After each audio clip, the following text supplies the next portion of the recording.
Орце, ти благодарам што одвои време денеска да бидеш дел од новиот проект на Гламур Кафе Муабети. Добар ден и благодарам и на вас за поканата. На почеток би сакала ти дадам еден подарок од нашите пријатели Хунзаведа клубот. Благодарам. Това е маслото од семки на кајсија, од кајсија, кое што е направено директно од рацете на хунзите, е донесено директно од Хималаите. Да, сум слушнал, да. Кои што се најдолговечните луѓе и тие не знаат за болест и се надевам и ќе биде добро да си го користите, за сите оние кои што не следат може да си го набават маслото во сите аптеки или на веб страната на Хунзаведа клубот и им се заблагодаруваме за овој подарок за нашите гости. Да започнеме, Орце, со оној детски период, каде го помина, Орце, детството? Па јас можеби овој податок досега некако не сум го спомнал. Интересно, јас сум роден во Кавадарци, но моето потекло на мојот дедо, прадедо не е баш од Кавадарци, туку од Мала Преспа. Многу интересно. Значи и од таму се моите корени, од Мала Преспа, од Пустец, од тие 9 села македонски кои што и денеска обстојуваат нашите македонци. И навистина сум гор што корените ми се од тој крај. И за среќа мојот дедо пред онаа криза, пред затварањето на Албанија во тие граници, се доселиле во Кавадарци во тие простори и јас сум роден таму во Кавадарци, но моето детство е поврзано со Скопје. Затоа што на многу мала возраст, значи на 3 години сум дојден овде во Скопје и многу малку се сеќавам од Кавадарци, од тој дел од детството, така да се е поврзано со Скопје и интересно живеев во едно место Ново Мало, тоа е спроти Маџар Мало денешно, и го живеев оној малски живот кој што беше многу интересен. Така да скоро цел ден бевме, што се вели, на улица со другарите, со тие познати игри кои што денеска се заборавени и несвојствени за овие млади генерации. Значи, задоволството беше навистина прекрасно. Многу често се сеќавам и се наваќам на тој период кој што беше многу убав. И сега доаѓа период кога веќе Орце е возрастен човек и одбира да работи професијата која што е една благородна професија да си новинар. И како дојде до одлука да го работиш ова што го работиш веќе изминатата година направи еден јубилеј 40 години, меѓутоа подоцна ќе кажеме за јубилеот. За почетоците. Интересно е што јас дипломирав на факултетот за музичка уметност. Значи, ниже музичко училиште завршив и ќе кажам дека бев голем талент, свирев виолина. Во ниже, во средно бев голем талент и после дојдоа тој период малку на тие тинејџерски години. Од друга страна бев голем љубител на фудбалот, на спортот, со кој и активно се занимавав во одреден период. И така да малку во одреден период го запоставив инструментот. Инаку виолината е многу еден од најтешките инструменти. Треба постојано, континуирано вежбање, работење и велам малку го запоставив и така завршив средно, се префрлив на виола и се запишав на факултетот за музичка уметност на виола, инструментал. Завршив со виола, но така малку понапорно и за среќа, односно не за среќа, негде на 22-3 години дојде до една ситуација да стапив во брак, многу млад. И морав на некој начин да барам работа. И сосем случајно, во радиото имаше одредено место со средно музичко, се запослив таму. Добро е, помина тој период на адаптација сите тие работи, за 2-3 години завршив, дипломирав виола и одма се префрлив во Радио Скопје како музички новинар. Значи, воопшто немав, никогаш не сум ни замислувал дека ќе работам во оваа професија, но сега, после 40 години, да ви кажам дека чувството е навистина прекрасно, да се работи во оваа една прекрасна професија и во македонската радио телевизија, во еден медиум кој што е, би рекол, столб како јавен сервис во нашиот општествен, културен и друг живот. И еве, минатата година направив еден прекрасен јубилеј, 40 години, постојано, значи целиот работен век го поминав во македонското радио и во македонската телевизија. Ретко кој останува, како се вели, толку години во еден медиум. Направивте многу музички проекти, многу, како да кажам, бивте дури директор на 2 фестивали, на Тетовски фолкфест и на Фолкфест Фаландово. Бевте водител на многу значајни одбележувања на годишнини на нашите македонски фолк легенди, кои што за жал веќе не се меѓу нас. Задоволството е уште поголемо што работев со една материја која што многу благородна. Тоа е народната песна, фолклорот, традицијата, тоа е нешто што е многу значено. Тоа се нашите корени, нашето препознавање. И еве, сите тие 40 години ги посветив на македонската народна музика.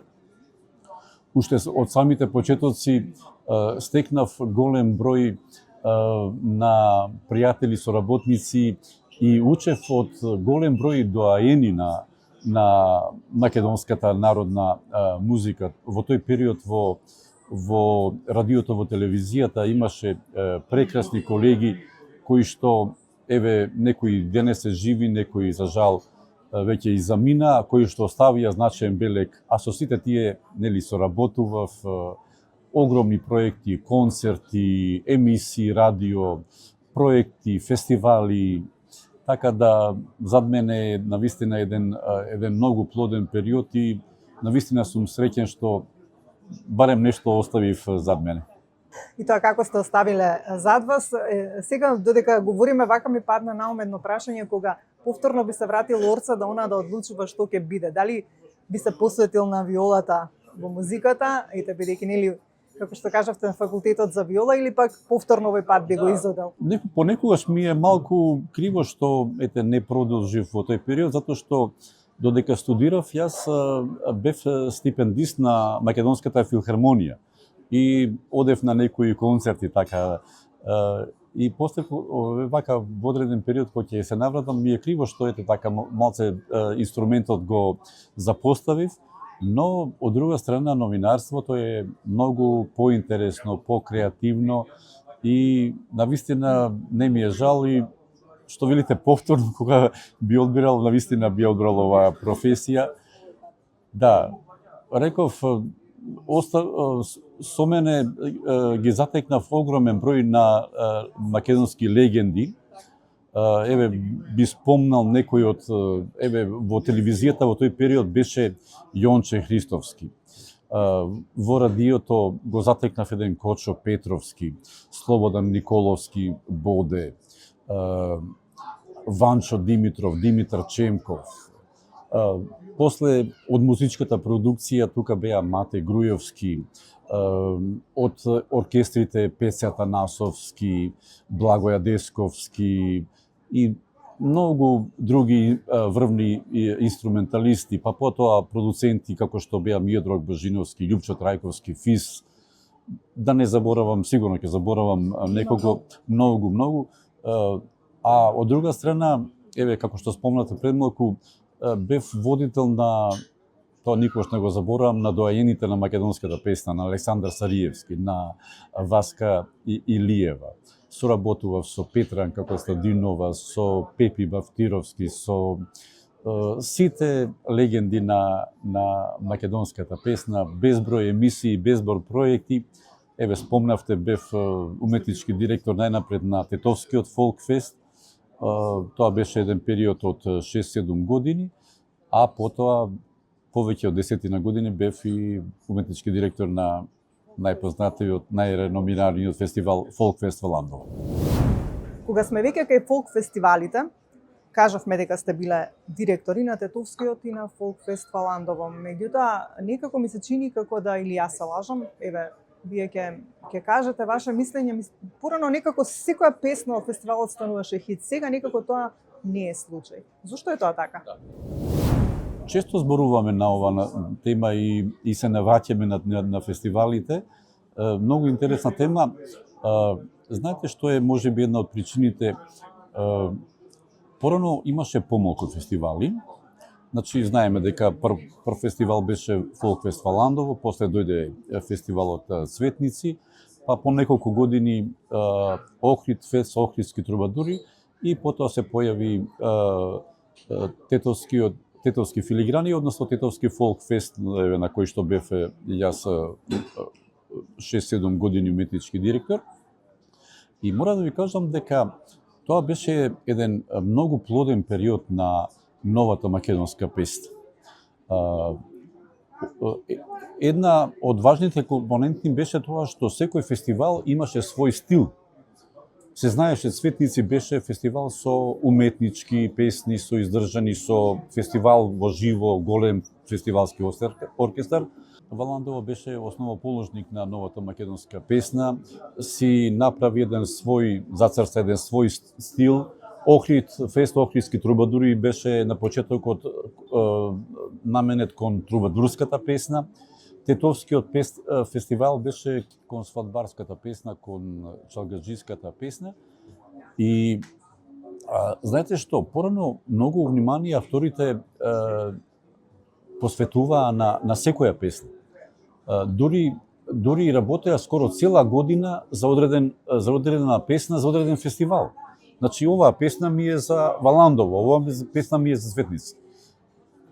Подоцна, после 2000 година, веќе фестивалите се намножија, имаме една хиперпродукција, би рекол, и авторите не можат веќе толку да стигнат да направат толку добри и квалитетни песни. Да, хиперпродукцијата е еден од проблемите, но можеби има и други проблеми. Ја би, тука би спомнал дека во последниве години наназад немаме доволно простор веќе, нема доволно емисии, сето тоа да се афирмира, да се прикаже, затоа што одредена песна кога ќе се создаде, ако таа не се пласира, ако не се слушне, како тогаш ќе допре до народот, до слушателите? Тоа е веќе друг проблем. Со оглед на тоа дека Исус сите од соседите имаат еден, како да кажам, канал на телевизија која што само емитува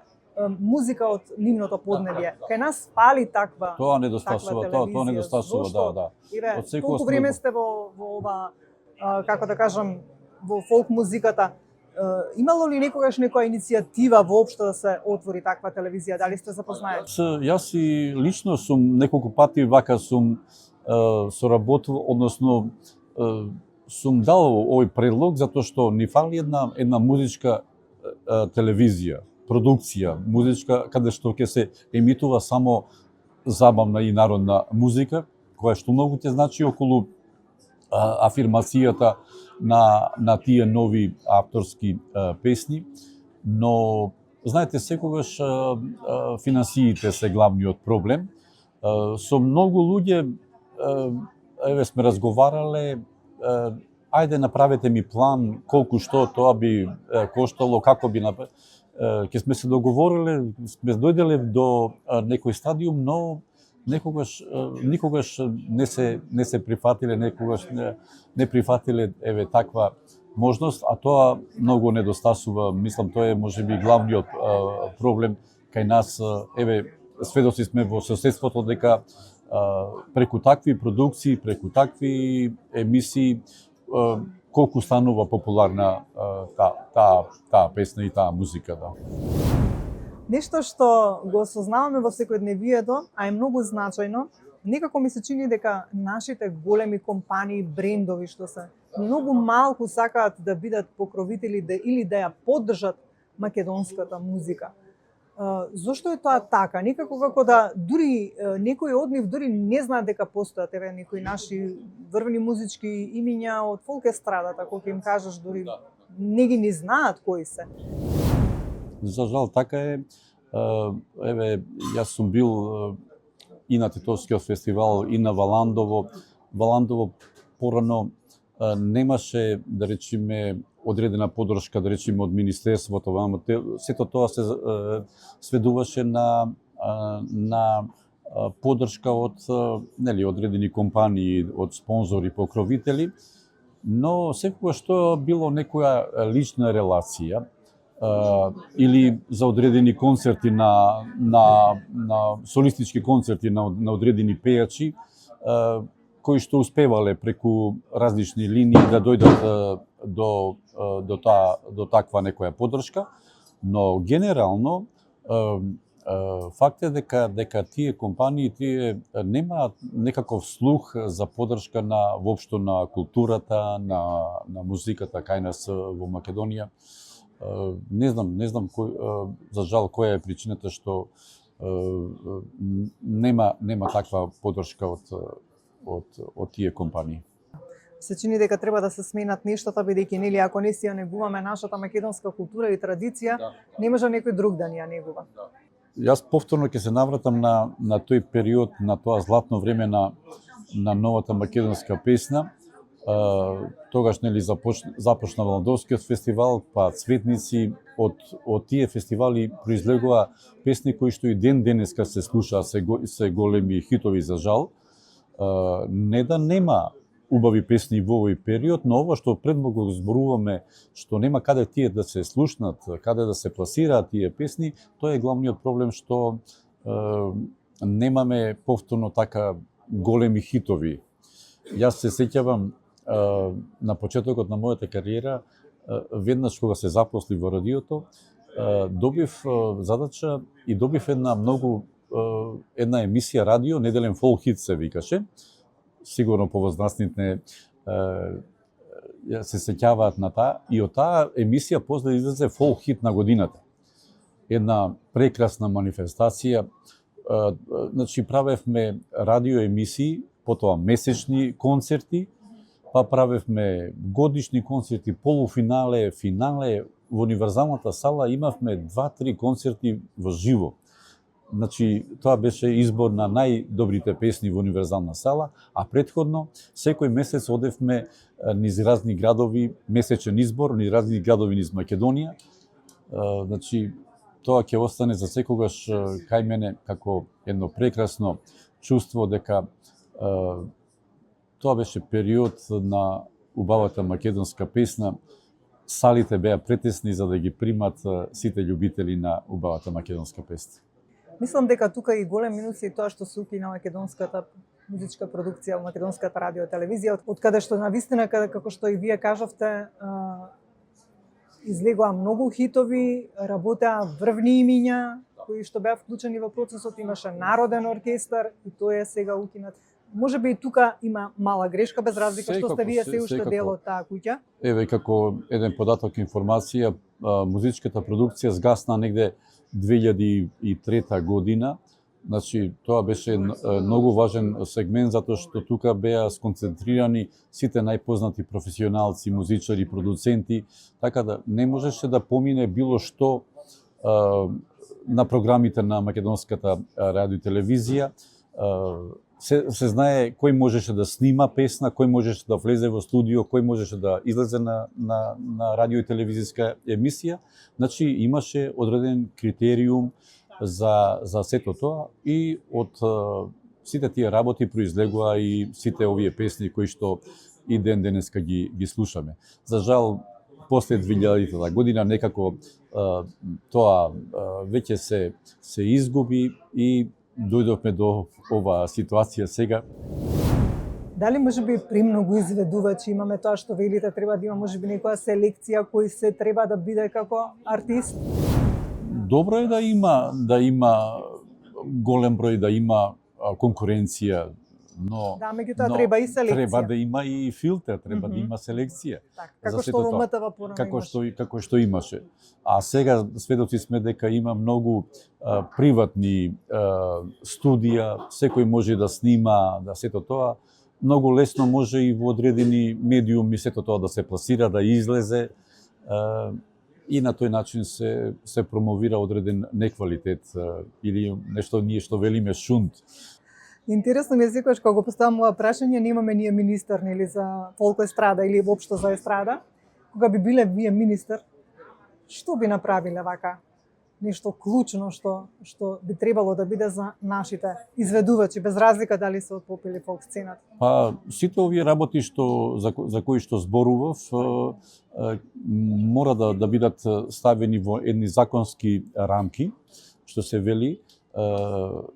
Најважно е, ќе тргнам од јавниот сервис, сепак, значи, таа продукција, музичка продукција е многу важна за постоењето, за критериумот, за професионалноста во работењето.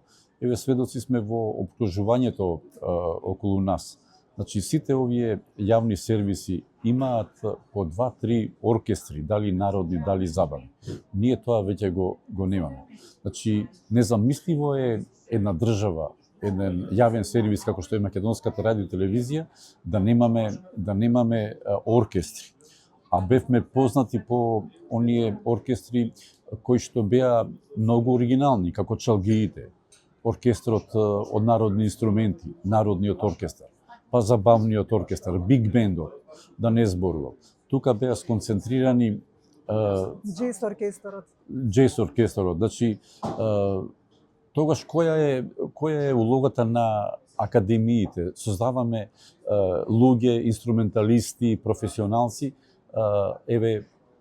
се отворија и одсеци за народни инструменти, за изворни, каде тие луѓе ќе работат, каде ќе продолжат, каде ќе негуваме традицијата, ако не.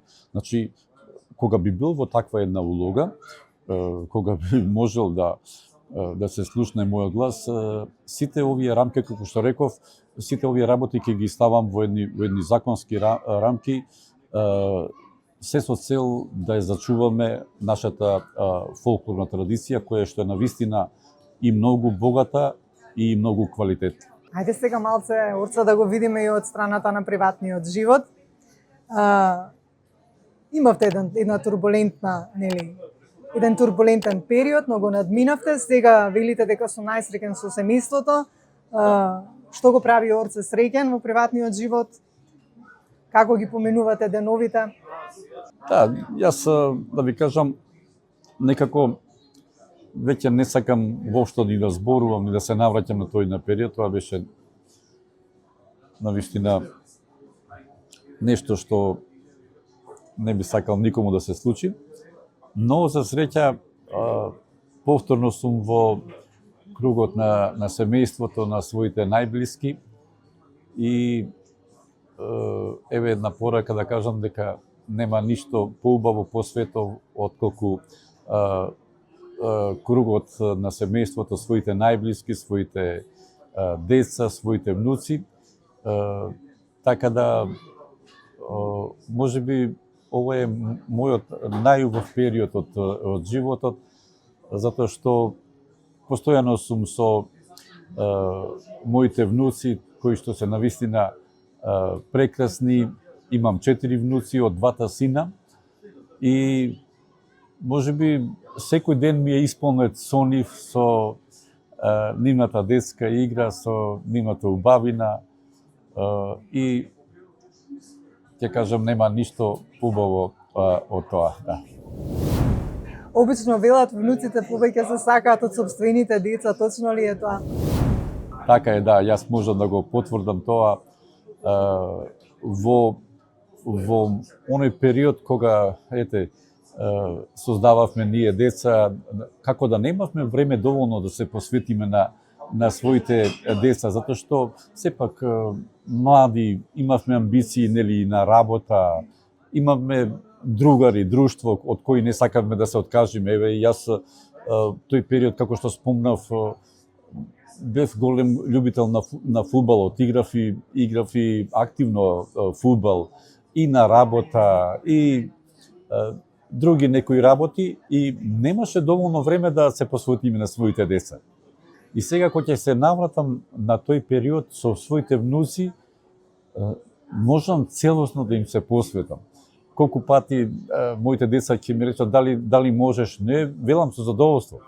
Тоа ми е најголемо задоволство. Веднаш ќе одам, ќе ги земам од градинка, од школа, ќе поминам со нив, викенд ќе со нив играме, така да еве овој период малку бевме и на зимување со внуците. Тоа е не може да се опише тоа задоволство колку е сето тоа. Навистина прекрасно чувство да се биде дел од семејството заедно со своите најблиски. Би сакала да ве прашам, бидејќи претпоставам дека уште некоја година ќе одите во пензија, уште колку имате до пензија? Па, да ви кажам, готово оваа година, кон крајот на годината, во заслужена пензија, како што спомнав, еве лани направив 40 годишен јубилеј, ова година е веќе периодот кога треба да... Но, искрено да ви кажам, некако се чувствувам дека се уште можам да дадам, да работам во оваа професија, затоа што зад мене имам големо искуство во оваа работа. Еве на оваа тема сме зборувале и со колегите на работа. Јас сум свесен дека треба да се подмлади, посебно во медиумите, треба нови млади луѓе, но би рекол за жал кај нас не е таква политиката во последниве години. Многу малку се обрнува внимание на нови млади сили на кои можеме да им го пренесеме сето она што ние сме го стекнале во изминатиот период. И свесен сум дека еве како водители треба нови, млади, атрактивни личности, но сепак квалитетни, не е само да се појават на медиумот, како што има случаи еве во на доста други емисии и проекти еве гледам, така да мора да обрнеме внимание на квалитетот, на говорот, на изразувањето, на јазикот, на познавањето на материјата со која работиме, за да на крајот имаме и квалитетен проект. Дали откога би се пензионирале, би сакале еве да останете повторно во македонската телевизија, да го пренесувате барем знаењето, ако не бидете еве на екраните, да речеме и хонорарно? Па сум размислувал и во тој дел, така да овој период сега што следува, ќе седнам со луѓето од Македонската радио телевизија, со менаџментот, со директорите, да им ја понудам оваа варијанта што се вели, да продолжам и понатаму, затоа што еве како што спомна во текот на разговорот, оваа материја е многу значајна. И веќе имаме многу малку луѓе кои што остана и секако треба да се пренесе на младите генерации, на младите луѓе, затоа што фолклорот, народната песна, традицијата, уште еднаш ќе потенцирам, се многу значајни и многу потребни, и тоа треба да го негуваме, затоа што еве сведоци сме дека во наше окружување што све се случува, некои се обидуваат да ни ја присвојат нашата македонска песна, нашиот фолклор, но ние треба со сите сили да се бориме сето тоа да го зачуваме. А дали можеби сте размислувале да напишете нешто, да создадете некоја книга која што еве ќе собере се што вие сте проживеале со нашите големи фолк имиња и доаени? Да. Секако да. И тоа е една од идеите, затоа што во овој 40 годишен период навистина имаше многу настани, многу случки, многу проекти, многу гостувања, многу турнеи, така да верувам тоа ќе биде еден ден многу интересно вака за помладите и за повозрастните да видат со кого сме соработувале, кои се нашите легенди, кои се нашите луѓе кои што оставиле белег во фолклорната материја, да. Дали јас добро се сеќавам, еден период, дали бевте како улога на менаџер на нашите пејачи за Австралија? Имаше некој таков момент? Па, да. Да, тоа кратко беше. Ми се јавија од Австралија колеги од радијата за некои разговори, интервјуа со наши пејачи, а подоцна со одредени менаџери кои што во Австралија нели организираат овие турнеи. Се договоривме околу таа соработка да на некој начин да бидам дел како посредник во тие нивни турнеи. Да, малку работев во тој дел, но подоцна знаете веќе релациите си стануваат конкретно меѓу менаџерите и пејачите, така да и тоа беше еден интересен период. Вака сега сите ние во животот имаме многу тежок момент, понекогаш некогаш најсреќен. Кој период од твојот живот или кои моменти на Орце му биле како најтешки моменти, а кои најсреќни? Доаѓа во животот период или моменти кога се навистина тешки. Можеби, тоа е периодот кога веќе моите родители веќе замина, кои што не се веќе повеќе со нас, со нашето семејство. Тоа е период еден сега пред 10 години, така нешто. И најсреќен период е веќе, како што спомнавме, сега е овој период со мојата фамилија, со моите деца, но секако ќе се сеќавам и на почетоците, ви реков, на работувањето во Македонската радиотелевизија. Тоа беше 85 година и тој период 85 кога добив и два сина 85 до 90 година. Но навистина тој е еден период прекрасен, кога бев млад, кога имаше голема желба, голем ентузијазам, да се создаде, да се направи. Мислам дека успеав во сето тоа и реков овој период сега со моето семејство, со моите внуци, можеби е најубавиот период од животот. Орце, ајде сега, вака како за крај би ве прашала, бидејќи сме се уште тука на почетокот на годината, што си посакувате во новата година? Што би сакале да ви се случи? Вообичаено, нели, сите секогаш велиме дека најважно е здравјето, да сме здрави, живи, да се здрави и живи сите околу мене, моите најблиски. На сите им го пожелувам сето тоа.